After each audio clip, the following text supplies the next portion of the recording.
Au cours de ce webinaire, on va vous présenter les nouvelles fonctionnalités de PowerSlide.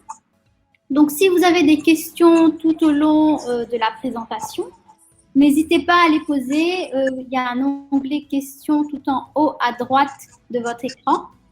Vous posez vos questions et on essaiera de vous répondre en direct. Donc, je fais un petit tour sur les participants.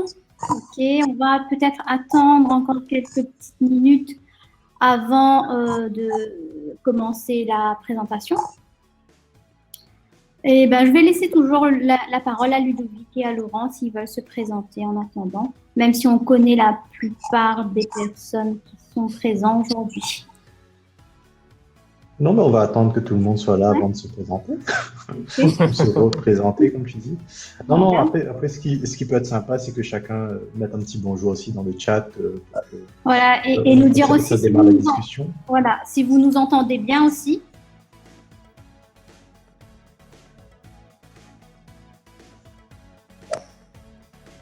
Super. Les autres, voilà, ne soyez pas timides, hein, parce que la dernière fois, on a essayé de maximiser les interactions, sachant qu'on aime bien interagir avec les personnes, et c'est pour ça qu'on a fait une application interactive. Mais n'hésitez pas si vous avez des questions, etc. On va attendre encore, je pense, 2 petites minutes. Et d'ailleurs, si vous avez des questions en avance de phase aussi, et peut-être des points qu'on n'avait pas forcément prévu d'aborder dans ce webinaire, n'hésitez pas à les poser aussi dans le chat. Comme ça, si on a le temps, on abordera aussi ces différents aspects.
Ok, parfait, on va démarrer.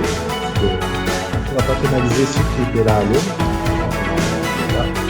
Bien avant l'heure. Du coup, comme vous avez on va faire plus de votre présent là. Ce qui est vraiment intéressant, c'est qu'on a beaucoup d'utilisateurs pour Skype. Et c'est une bonne chose, ça nous permettra justement d'utiliser plus facilement les nouveautés qu'on a voulu intégrer dans cette version. Donc comme vous voyez, je suis avec Laurent en mode démo et Valérie qui sera modératrice de ce webinaire. Et pourquoi est-ce qu'on est deux aujourd'hui? Déjà, on est ceux qui portent aussi la vision de PowerSlide, et surtout que cette nouvelle version, qui est la version 3 de PowerSlide, se veut très collaboratif. Donc j'avais besoin d'un acolyte pour m'aider à faire en sorte que cette démo fonctionne bien. Du coup, peut-être pour se présenter rapidement, je suis Ludovic Narayanan, je suis cofondateur de PowerSlide, et je vais laisser Laurent aussi se présenter rapidement. Moi, c'est Laurent Herman, cofondateur avec Ludovic et Valérie de Datarox et PowerSlide. Du coup, Datarox, c'est une société d'édition logicielle qu'on a fondée en 2014. On a créé la société à La Réunion. Aujourd'hui, on est présent à La Réunion et à Paris. Et on compte des clients, que ce soit localement ici à La Réunion ou en France métropolitaine et à l'international. Le leitmotiv de Datarox, ça a été et ce sera toujours d'essayer de simplifier l'accès à la donnée. aujourd'hui, on parle de plus en plus de la data comme le pétrole du 21e siècle. Et si on veut faire l'analogie, c'est que si la data, c'est le pétrole, nous, on veut être finalement le carburant, c'est-à-dire on veut être la brique qui va transformer le pétrole, qui est la matière brute, en un élément qui est complètement utilisable en information. Donc, si on veut faire l'analogie, qui n'est pas forcément très écologique, si la data, c'est le pétrole, nous, on fournit le carburant, ce qui va permettre aux gens d'avancer, de prendre de meilleures décisions. Donc aujourd'hui, comme je disais, on a une petite vingtaine de clients. C'est quelque chose qui nous tient à cœur parce qu'on a des clients historiques qui nous ont suivis tout au long de l'histoire de Datarock et qui vont continuer à nous suivre. Et surtout, on est en train de déployer PowerSlide plus largement au niveau national et international avec de très belles références. Et aussi, on est en train d'intégrer aussi tout un réseau de partenaires qui vont nous permettre aujourd'hui d'aller beaucoup plus loin en termes de possibilités de ce qu'on peut faire avec l'application, notamment des intégrateurs qui vont nous aider à travailler sur la partie structuration de la donnée et aussi des éditeurs de logiciels avec qui on va créer des synergies sur la partie data, notamment, vous voyez, Denodo, qui est qui est le leader de la data virtualisation, avec qui on est en train de s'interfacer pour pouvoir proposer un package vraiment très intéressant à la fois sur la structuration de la donnée et sur la visualisation au travers de PowerSlide. Donc, pour faire un petit rappel très rapide, mais ce n'est pas forcément l'objectif de ce webinaire, parce que là, on va aller plutôt sur les nouveautés de la solution. PowerSlide, c'est une solution qu'on a imaginée, nous, comme un vrai mix entre une solution de présentation et une solution d'analyse de données. Pendant très longtemps, on va dire que c'est deux mondes qui ont coexisté en parallèle, mais qui communiquaient pas forcément de façon fluide. Hein. On a tous eu le cas où on avait nos outils d'analyse de données d'un côté, on faisait des exports dans Excel, on faisait des tableaux de bord qu'on mettait dans PowerPoint et on faisait la présentation. Du coup, le but de PowerSlide aujourd'hui, c'est vraiment de relier ces deux mondes-là, de pouvoir, dans un seul et même outil, relier la partie présentation et la partie visualisation. D'ailleurs, vous voyez, hein, depuis le début de ce webinaire, on est déjà dans PowerSlide puisque toute cette présentation a été construite forcément autour de notre outil. Et ça, on le résume très rapidement avec notre positionnement puisque PowerSlide est à la croisée de trois mondes qui est l'analytique, les tableaux de bord, enfin la présentation type PowerPoint et la partie tableur. On verra aussi au cours de cette démo comment est-ce qu'on essaye d'innover là-dessus avec une nouvelle fonctionnalité de PowerSlide. Donc voilà, je ne sais pas si Laurent veut rajouter un petit mot sur cette introduction. Non, c'était très bien. Je te laisse dérouler le plan et effectivement, je vais reprendre la parole très bientôt pour la partie on-premise. Ok. Du coup, comme vous avez vu au moment de votre inscription, le but de ce webinaire, c'est vraiment de vous présenter les nouvelles fonctionnalités de PowerSlide. Donc, ça, on va le faire, nous, en mode démonstration live. Au menu, aujourd'hui, ce qu'on a prévu, on va essayer de tenir dans une trentaine de minutes maximum pour pas vous prendre trop de temps et surtout vous orienter sur les nouveautés et ensuite que vous reveniez vers nous si vous avez envie d'approfondir certains points.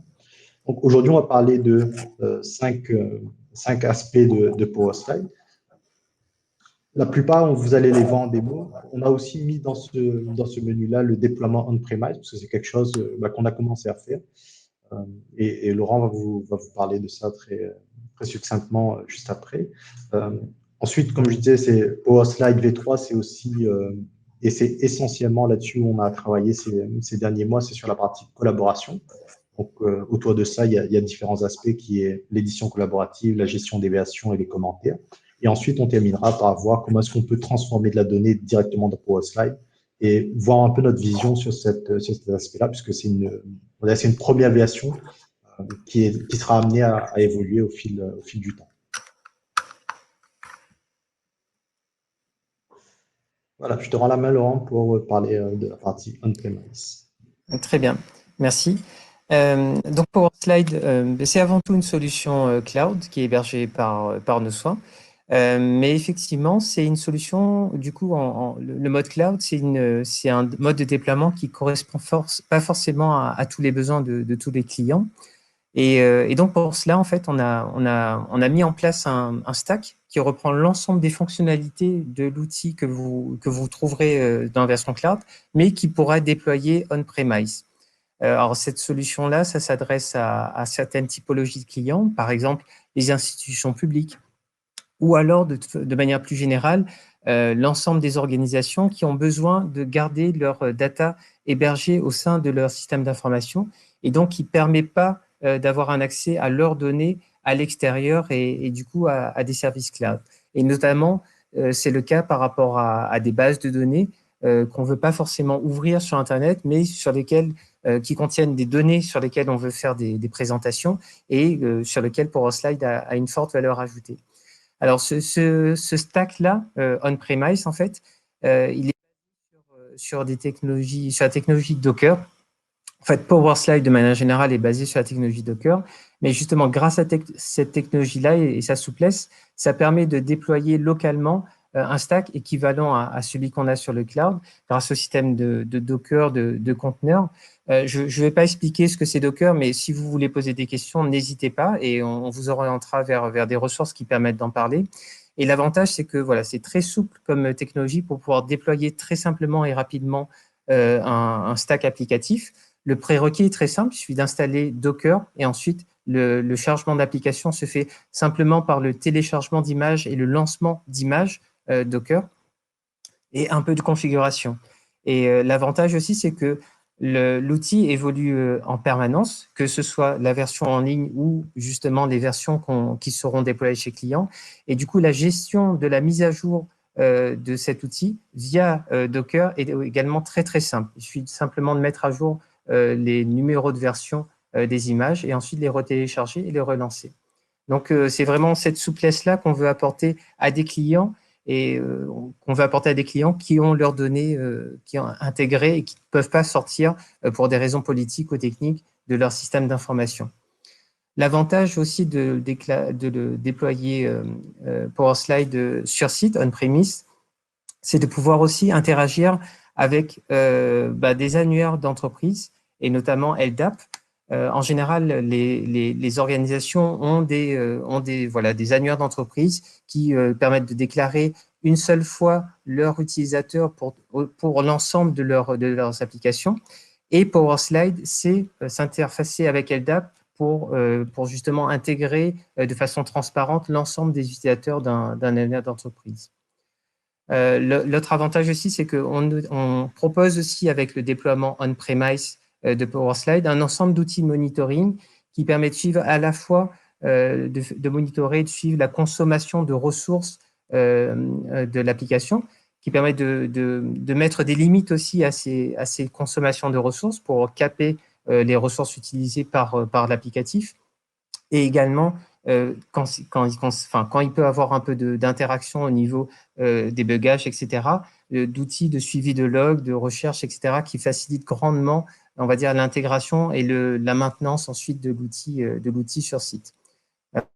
Voilà tout ce qui concerne le déploiement on-premise de PowerSlide. Et effectivement, un des premiers cas où on l'a déployé, c'est l'Université de La Réunion, où PowerSlide est effectivement fonctionnel avec avec les mêmes fonctionnalités à l'identique de la version que Datarox propose à l'ensemble de ses clients sur le cloud.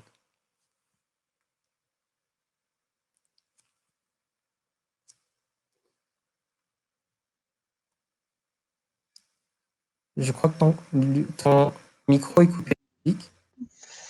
Ah oui, le grand classique. Du coup, je te disais merci pour cette introduction. Donc, si vous avez des questions sur cette partie on-premise, notamment ceux qui utilisent déjà PowerSlide et qui voudraient peut-être en savoir plus, ou si dans les participants, il y en a qui ont des besoins spécifiques, comme Laurent disait, c'est souvent à destination de nous des collectivités publiques où on a eu ces demandes-là. Mais on sait que dans le domaine bancaire, c'est quelque chose aussi qui est assez récurrent. Et notamment sur des clients qui ont de la donnée très sensible. Et du coup, avec cette souplesse-là de proposer à la fois du cloud et à la fois du on-premise, ça nous permet aujourd'hui d'adresser beaucoup plus de cas d'usage. Ok. Du coup, on va passer au deuxième point, et je pense que c'est l'un des aspects les plus intéressants de cette nouvelle version, qui est l'édition collaborative. Euh, on va dire que c'est quelque chose qui n'est pas forcément très nouveau, l'édition collaborative, hein, ça fait quelques années, et notamment via la suite Google, qui a un peu démocratisé cet aspect-là. On peut travailler à plusieurs sur des documents, sauf que cet aspect collaboratif-là, aujourd'hui, elle est quasi inexistante dans le marché de la business intelligence et de la data. Nous, aujourd'hui, ce qu'on a voulu faire, comme on se positionne vraiment au centre de plusieurs marchés, c'est vraiment d'amener ce côté collaboratif dans Power Slide. Et quoi de mieux que pour démontrer cela, de vous faire une petite démo live avec Laurent sur la partie édition collaborative. Donc là, je vais passer. Donc j'étais sur mon Power Slide en mode visualisation. Je vais passer en mode édition. Après, je ne sais pas si c'est de mon côté, mais j'ai un peu de bruit dans mon casque. Pas de mon côté. Ok, c'est peut-être de mon côté. Ok, pas de souci. Donc là, je suis sur mon Power Slide en visualisation. En cliquant ici, je vais passer en mode édition. Donc là, on retrouve l'interface classique de Power Slide. Premier aspect à noter pour ceux qui utilisent déjà l'application, c'est qu'on n'a plus la petite icône de sauvegarde, puisque aujourd'hui, tout va se faire en temps réel. Donc, vous n'aurez plus besoin de cliquer sur la partie sauvegardée.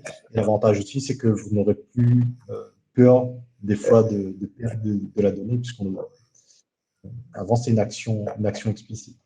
Donc, ça, c'est le premier aspect intéressant. Et le deuxième aspect, vous allez voir, c'est que avant, on avait un système de verrou, c'est-à-dire un seul utilisateur pouvait se connecter sur l'application. Aujourd'hui, grâce à l'édition collaborative, on pourra être plusieurs. Donc, si Laurent, tu veux bien me rejoindre sur l'édition du tableau de bord. Donc, vous voyez, Laurent s'est connecté et là, immédiatement, on voit son avatar apparaître, c'est-à-dire que là, on est tous les deux sur le même document. Et là, l'idée, c'est de vous montrer comment, ensemble, on peut construire le tableau de bord. Et ça va nous ouvrir beaucoup plus de possibilités aussi, parce qu'on peut imaginer une équipe où quelqu'un est plus porté sur le côté design et une autre personne sur la partie data. Donc, elles pourront travailler ensemble pour le design et la création d'un tableau de bord. Donc là, on va rajouter quelques éléments. Pour ceux qui n'ont jamais vu Power Slide, l'idée là, c'est qu'on garde tout le système simple qui fait la force de Power Slide, notamment toute la partie glisser-déposer pour créer des éléments. Donc là, je vais vous montrer quelque chose qui peut être intéressant aussi. C'est que là, j'ai un jeu de données qui concerne des établissements scolaires sur tout le territoire, que ce soit national ou outre-mer. La particularité de ce jeu de données-là, c'est que je n'ai pas de mesure. Donc, je n'ai pas d'éléments forcément que j'ai besoin de compter, enfin, que je peux compter automatiquement. Par contre, j'ai un identifiant qui va me permettre de dénombrer finalement le nombre d'établissements.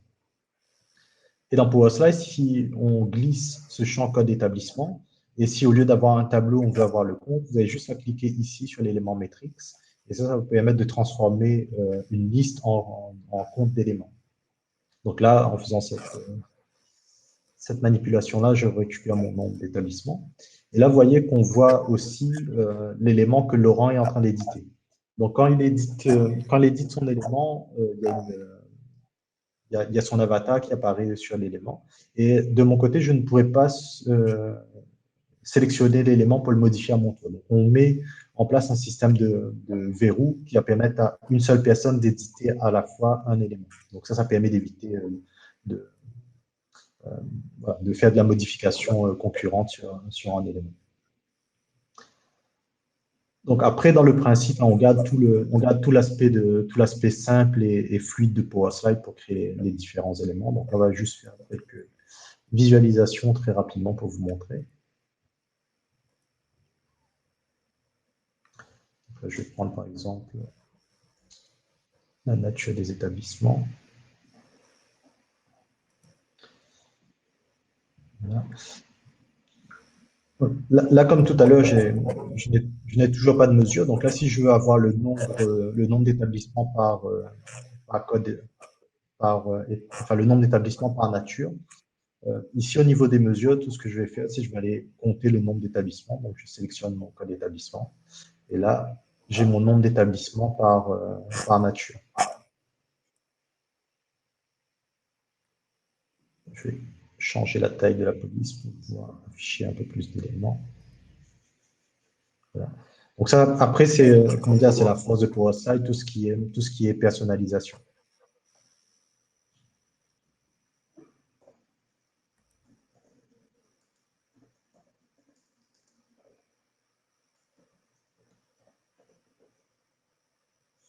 Voilà, je peux modifier mon titre. Je peux aller modifier là. Donc, c'est Laurent qui avait créé cet élément-là avec la cartographie. Mais une fois qu'il a désélectionné l'élément, moi, je peux aller le modifier à mon tour.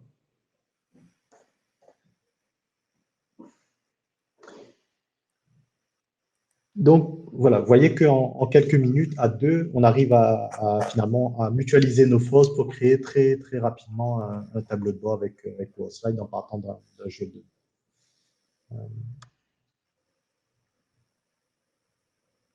Je ne sais pas si vous avez des questions là-dessus, si vous avez aussi des remarques, parce que le but, ce n'est pas forcément de répondre à vos questions, mais c'est aussi de prendre vos feedbacks et vos remarques, et que vous nous disiez aussi en temps réel, puisqu'on est en temps réel, les suggestions, ce que ça vous.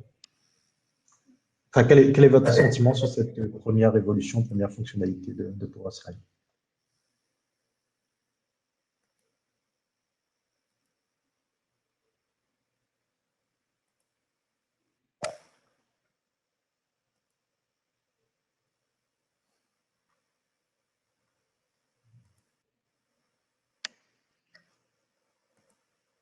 Peut-être le temps de recevoir les premières questions, réactions. Je peux vous montrer quelques astuces sur PowerSlide, parce que je ne sais pas si tout le monde les utilise, mais il y a des choses qui peuvent être intéressantes pour gagner du temps en mode design. Donc, quand on sélectionne plusieurs éléments comme ça, là, par exemple, si je veux supprimer ma bordure et plutôt mettre une ombre portée, je vais aller modifier ça. Et vous voyez qu'en sélectionnant plusieurs éléments, cette modification-là s'applique sur tous les éléments à la fois. Ça, on peut le faire sur tout ce qui est visuel. On peut le faire aussi sur les options d'alignement. Donc, en sélectionnant deux éléments comme ça, si on veut tous les aligner vers le haut, on a tout plein d'options ici pour vous faire gagner énormément de temps dans la partie design du tableau de bord. Okay. Merci Adam, ça fait plaisir. Donc Adam qui dit qu'il a vendu plein de solutions BI et qu'il est bluffé par la qualité du travail. Ça, déjà, ça nous fait plaisir et surtout, ça rejoint aussi énormément les réactions qu'on a lorsqu'on fait des démonstrations. Comme je disais, on est là en phase de prospection, notamment au niveau métropolitain, et on a énormément de réactions similaires, donc ça nous fait plaisir que le travail soit reconnu. Maintenant, on doit passer à l'étape d'après où on doit diffuser le plus possible pour Slide pour devenir un des leaders sur le marché. Et il y a Pédil qui a une question sur l'historique des modifications. Donc, effectivement, il y a une nouvelle fonctionnalité qu'on va présenter dans quelques minutes, qui est le versionning. Donc, c'est pas forcément ça répondra probablement à ta question, mais on l'abordera juste après dans la partie versionning.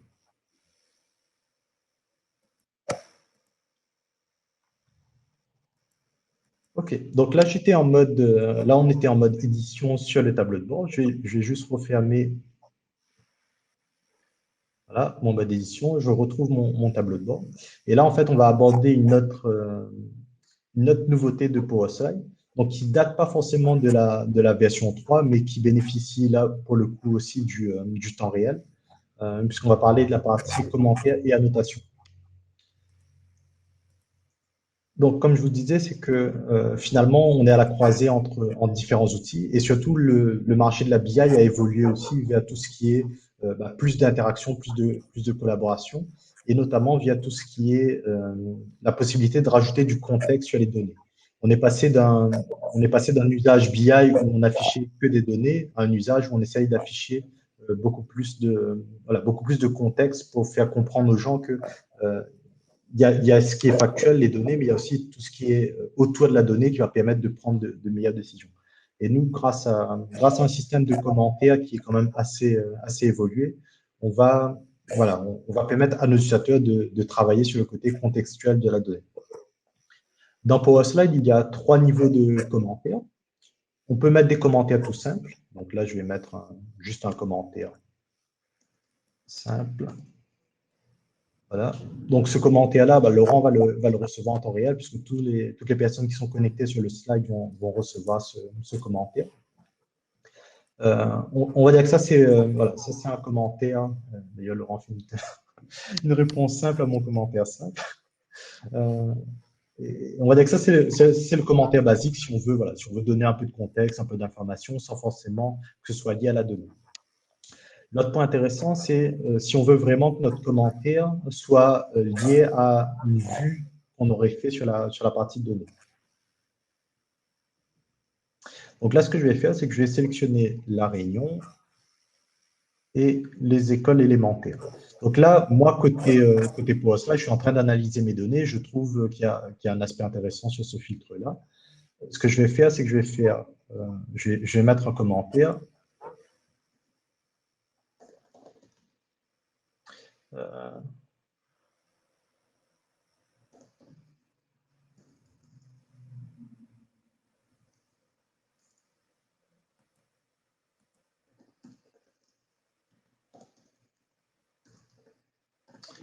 Et là, en fait, je vais juste mémoriser mes filtres et envoyer ce filtre-là. Là, l'avantage de ce filtre, c'est que lorsque Laurent, de son côté, va recevoir le commentaire, donc on voit déjà que l'icône sur le commentaire est différent. Et surtout, ça va lui permettre de cliquer sur ce commentaire-là et de retrouver exactement la même vue de données que j'avais lorsque j'ai mis ce commentaire-là. Donc ça, c'est très intéressant lorsqu'on veut contextualiser notre analyse. On fait, nous, les filtres de notre côté et ensuite, on partage ce filtre-là avec une information pour les autres utilisateurs de PowerSlide.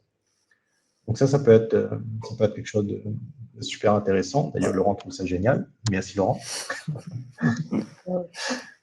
Et le dernier point, et le dernier niveau de commentaire, parce que là, on va dire qu'on a des fonctionnalités qui peuvent exister dans d'autres outils, mais comme souvent, on veut essayer d'aller plus loin que ce que propose le gentil concurrent. Et ce qu'on a voulu faire, nous, c'est de pouvoir mettre aussi le commentaire sur un point de données en particulier. Donc là, vous voyez que dans ce graphique-là, on a très peu de données avant 1965 et on a un pic de données en 1965. Donc là, probablement, ce que je me dis, c'est qu'il y a dû y avoir un rattrapage du jeu de données. Et là, je vais créer ce commentaire, je vais créer ce qu'on appelle une annotation finalement, où je vais mettre un point d'intérêt sur cette donnée-là. Donc là, je vois bien que ici, j'ai mis un commentaire que je peux relire ici. Ce qui est intéressant avec ces contextes, c'est que ça ne va s'appliquer que si on est exactement sur le même niveau de filtre. Donc là, je clique, donc mon commentaire disparaît parce qu'on considère qu'on n'est pas sur le même niveau d'information. Et du coup, un peu comme les bookmarks, si je veux revoir le contexte de mon annotation, j'aurai juste à cliquer dessus. Il va me permettre de revoir le contexte de mon annotation. Donc ça, c'est un des aspects importants aussi de cette nouvelle version de PowerSlide. C'est comme souvent, c'est une première version qu'on propose. Après, nous, on écoute aussi pas mal les feedbacks de nos différents utilisateurs qui vont nous permettre après d'améliorer ces fonctionnalités-là. Mais c'est vraiment on pense que pour le côté collaboratif, autant l'édition, c'est quelque chose qui est important, autant le partage et le contexte sur la donnée, à mon sens, c'est tout aussi important, voire plus, le fait de pouvoir éditer en mode collaboratif. Donc voilà, comme tout à l'heure, je vais vous inviter à mettre vos remarques ou commentaires ou questions si vous en avez. Ça nous permettra de faire une petite transition avant l'autre point et qui devrait répondre pour le coup à la réponse de Pédine. La question de Pédine.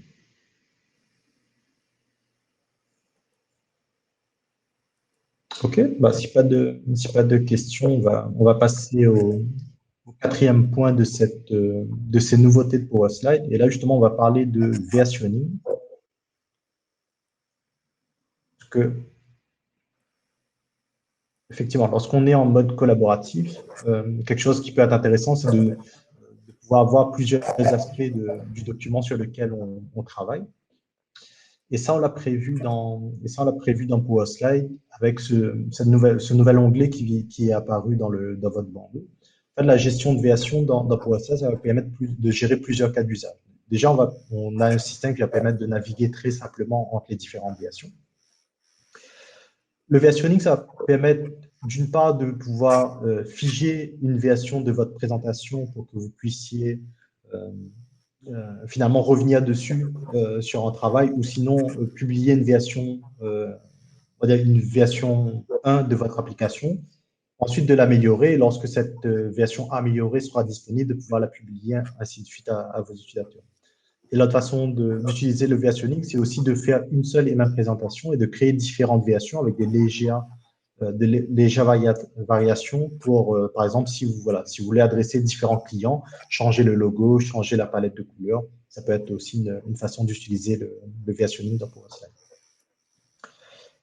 Donc, pour créer une version, c'est très simple. Vous allez dans l'onglet version. Donc là, vous voyez que j'ai déjà une version qui nous avait permis de nous préparer ce webinaire. Et ce que je vais faire, c'est que je me dis, je vais créer une version PowerSlide.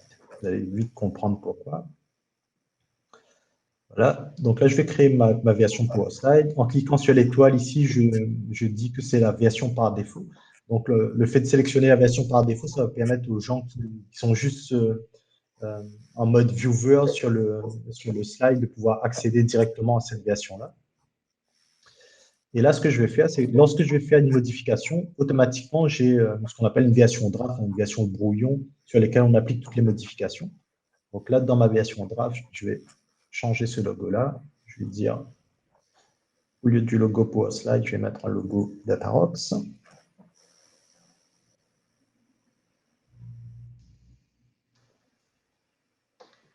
Voilà. Donc là, je mets mon logo Datarox. Et ce que je peux faire aussi, c'est de dire les couleurs de Datarox sont différentes des couleurs de PowerSlide. Et je vais aller choisir une palette de couleurs Datarox. Donc là, ça, c'est ma version brouillon a été modifiée. C'est-à-dire, si un utilisateur va revenir sur la présentation, il va automatiquement voir la version PowerSlide. Là, ce que je vais faire, c'est je vais créer ma version Datarox. Je vais créer cette version-là. Je vais laisser la version PowerSlide en valeur par défaut. Je vais quitter mon mode présentation. Donc là, ça va s'afficher en bas à droite. Je vois que je suis sur ma version brouillon. Si je quitte ma présentation, je recharge juste ma page pour simuler le fait que je sois quelqu'un qui arrive sur ma version par défaut. Donc là, je vois bien que je suis sur ma version PowerSlide. Pour bien voir ça, je retourne sur mon slide version. Donc, on voit bien ici que je retrouve la version que j'avais sauvegardée. Et pour naviguer, je peux juste aller choisir, au lieu de voir la version PowerSlide, je vais aller voir la version Datarox. Donc là, on recharge la présentation avec la version Datarox. Et là, on voit bien que la palette de couleurs est impactée comme je l'avais paramétré dans ma version PowerSlide. Et je peux très simplement jongler entre les différentes versions comme ça. Donc là, ce qui est intéressant, c'est qu'on peut sauvegarder son travail en cours, le publier et continuer à travailler sans avoir peur de perdre des modifications. Je peux aussi, grâce au système de versionning, finalement créer différentes variantes de ma présentation et ensuite aller récupérer un lien de partage. Je vais partager uniquement la variante qui m'intéresse. Donc on peut, comme je disais, on peut imaginer des slides que l'on fait par client et ensuite envoyer uniquement le lien qui est intéressant vers le client.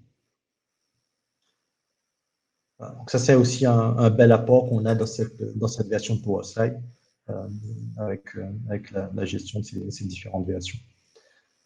Du coup, est-ce que ça répond à ta question, Petit, ou est-ce que tu as des points que tu souhaiterais approfondir, ou s'il y a d'autres personnes dans le chat qui veulent réagir à la version, au versionning de PowerSlide?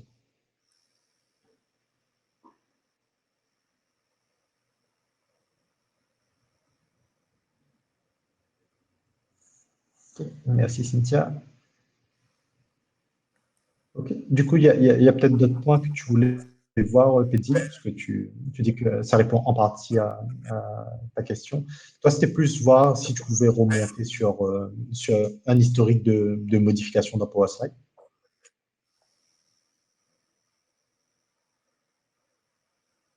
Hmm. En théorie, on va dire que euh, la fonctionnalité annulée de Power Slide permet de faire ça. Après, on est plus sur un mode voilà, CTRL Z classique dans une application. Mais c'est potentiellement quelque chose qu'on pourra faire évoluer et afficher plus synthétiquement aussi l'historique de modification. Ça, c'est quelque chose sur lequel on pourrait travailler.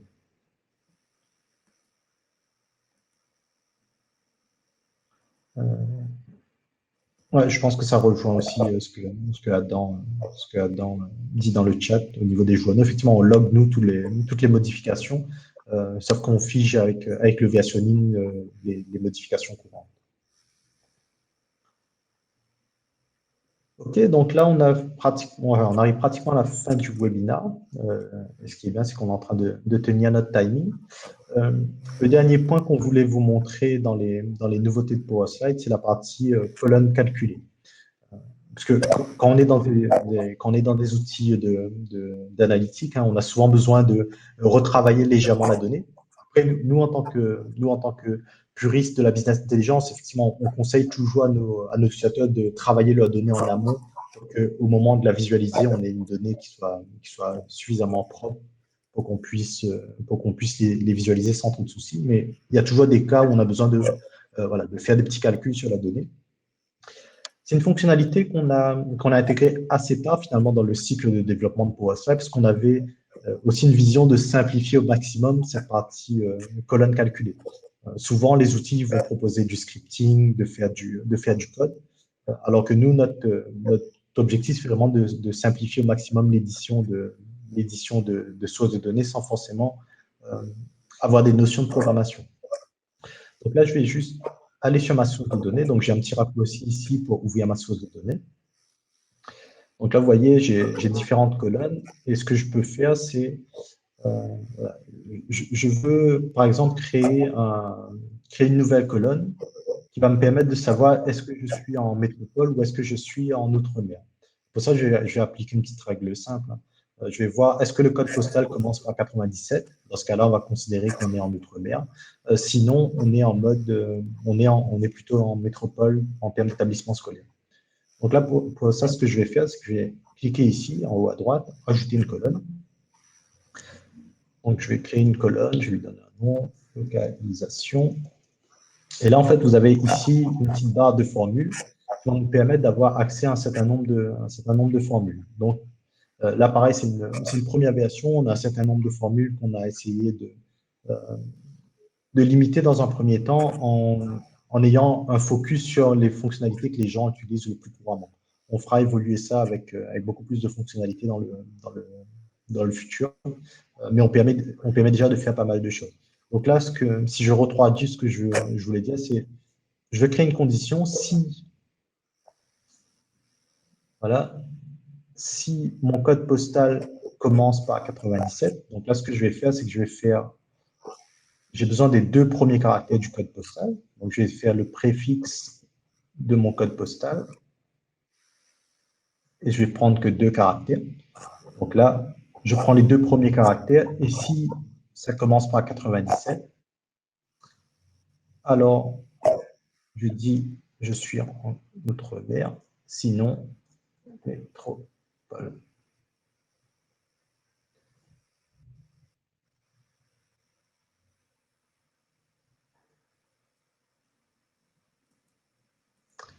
Donc voilà, donc là, j'ai dû mettre des accolades ici, parce que finalement, le code postal, c'est une chaîne de caractères, donc je comparais une chaîne de caractères. Donc là, j'ai bien ma formule qui s'applique. Si mon code postal commence par 97, alors Outre-mer, sinon métropole. Donc là, vous voyez que très simplement, juste en décrivant ce qu'on veut, on arrive à créer une colonne calculée dans PowerSlide. Ce qui est intéressant, c'est que cette colonne calculée, je peux l'utiliser comme valeur intermédiaire. Donc là, par exemple, si je me dis, je crée une nouvelle colonne qui est localisation et qui est tout simplement le fait de mettre en majuscule la colonne que je viens de créer. Je peux juste aller créer la localisation. Ah, j'avais déjà une colonne qui s'appelait localisation. Donc, c'était pas très malin ce que j'ai fait.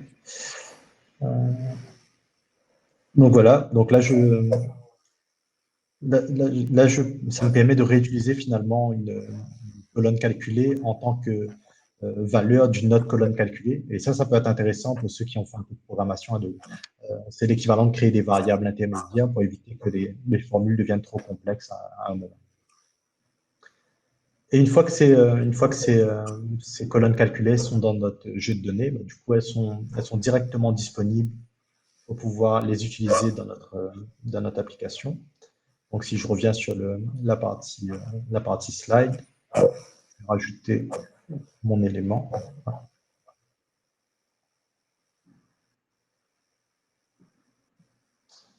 Voilà, je repars dans mon jeu de données. Voilà, je récupère ici ma localisation.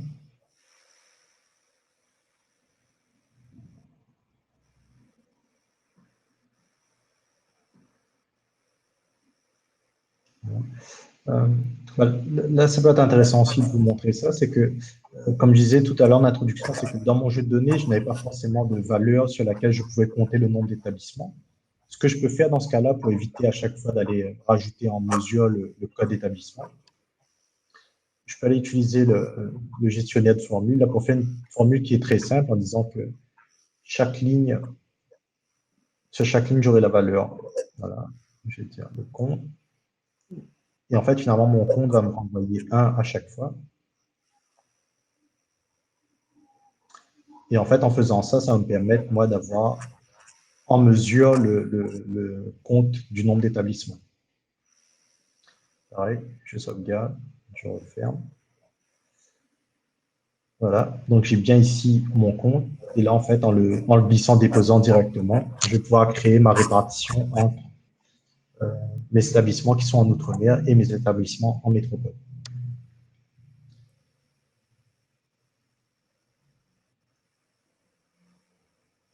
Donc voilà, j'ai 2159, 2156. Bon, là, on voit que au niveau de la qualité des données, on a quelques petits soucis.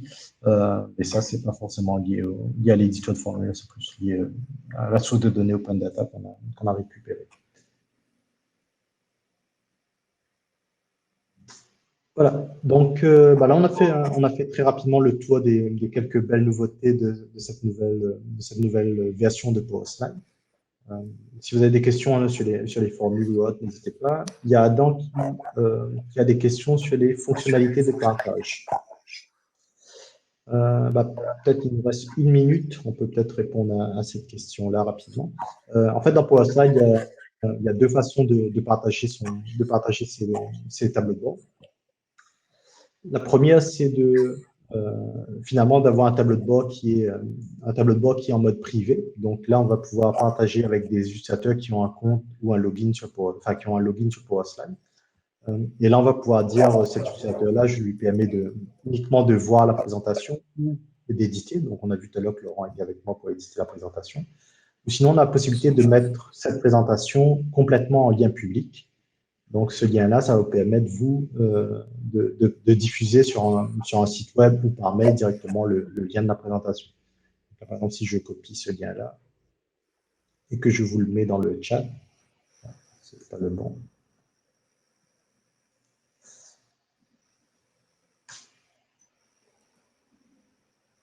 Donc là, vous avez vous aussi accès à la présentation qu'on vient de faire avec Laurent. Et effectivement, c'est responsive. On va dire que c'est responsive, ça va s'afficher correctement sur un téléphone.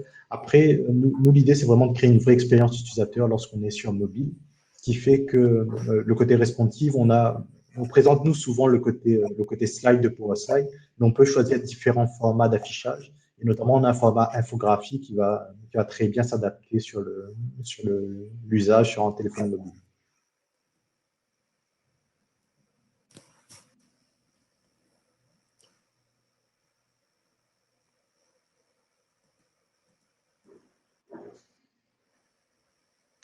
Ok, bah, de notre côté, je crois qu'on a fait le tour des nouveautés de cette nouvelle version qu'on voulait vous présenter. En tout cas, nous, c'est aussi une première série de webinaires, parce on a prévu aussi de faire mensuellement un webinaire de ce type-là, où on va insister sur les nouvelles versions de PowerSlide. Ça, notamment pour tenir au courant des nouvelles fonctionnalités pour les utilisateurs actuels de PowerSlide. Donc, comme il y en a eu beaucoup sur ce webinaire-là, c'est quelque chose qui va nous tenir à cœur. Même si on essaie d'être toujours très proche de nos différents clients, le fait d'avoir ce moment de partage avec tout le monde, ça peut être très intéressant. Notamment si, au niveau du chat, vous interagissez entre vous sur PowerSlide. Je ne sais pas si Laurent veut rajouter un petit mot de conclusion ou si c'est OK pour tout le monde. Merci à tous déjà. Enfin, je remercie d'avance, Ludovic va le faire aussi. Et comme disait Ludovic, c'est que le début. C'est que vraiment, là, pour la V3, c'est vraiment le milestone vraiment de grosses futures évolutions qui vont arriver. On va vous les présenter très régulièrement. Donc, n'hésitez pas à vous tenir au courant sur les réseaux sociaux. Abonnez-vous à nos différents canaux et vous pourrez suivre comme ça l'évolution de l'outil qui va vraiment évoluer très rapidement.